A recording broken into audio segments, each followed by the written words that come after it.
Farid Usmon, Bobur podshoh. 7-qism.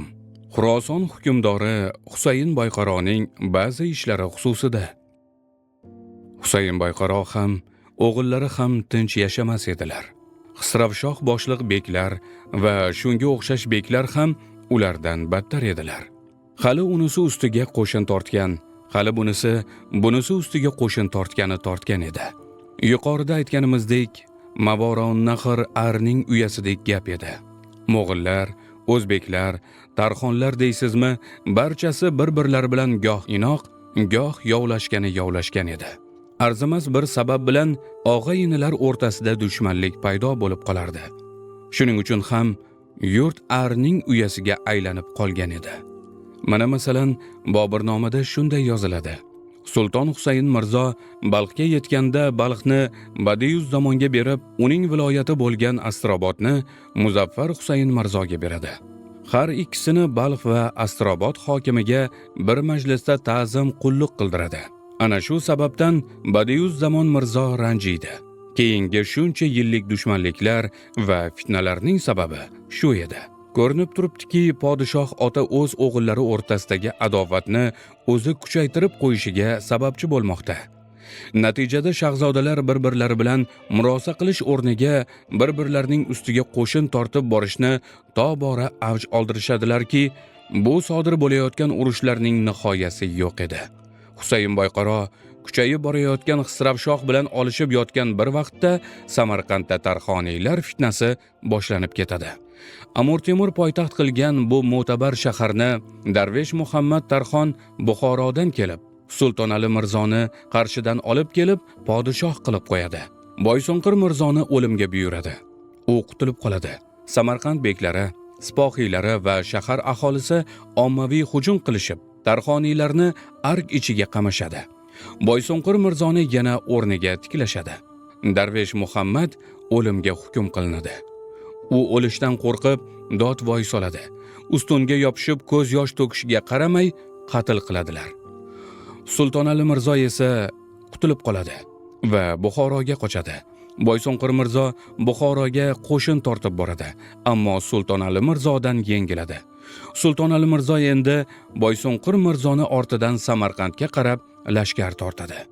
Samarqand orzusi, Sohibqiron Amir Temur tuzgan markazlashgan davlatni tiklash orzusi hamma sultonlar, hamma lashkarboshilarni sira tinch qo'ymasdi.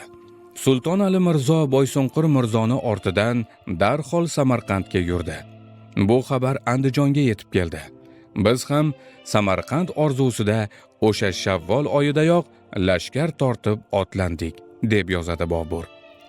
Bu vaqtda yoz edi.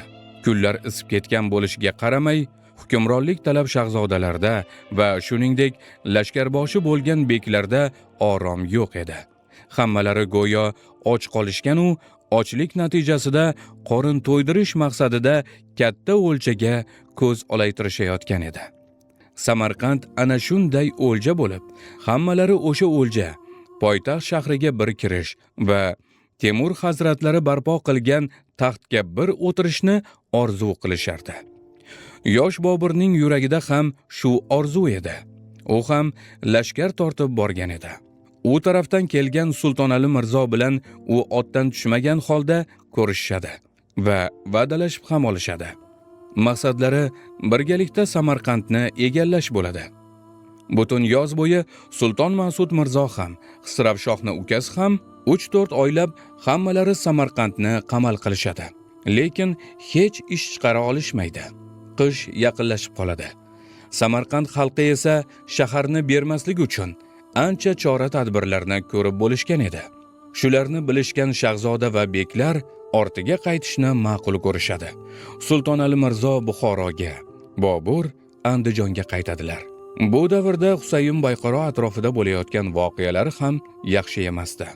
O'g'li Badiuz zamon otasi undan Astrobodni olib qo'yganidan norozi edi. Bu norozilik tezda nifoqqa aylandi. Bordi keldi bo'lgan elchilardan hech ish chiqmadi. Oqibat Sulton Husayn, ya'ni ota, o'g'li Badiuz zamon ustiga lashkar tortadi. Gurzibon degan joyning tepasida, yakchiroq o'tlog'ida qutlug' oy Ramazon oyida ota o'g'il bir-birlariga qarshi turib jang boshlashadi.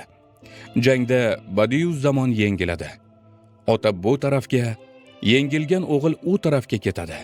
Shunisi yomon ediki, Husayn Bayqaro qo'liga tushganlarning deyarli hammasi qatl etiladi. Begunoh odamlar o'ldiriladi. Bu davrda urush tamoyili shunday edi. Podshoh deb, shahzoda deb qanchadan qancha lashkar qirilib ketaverardi.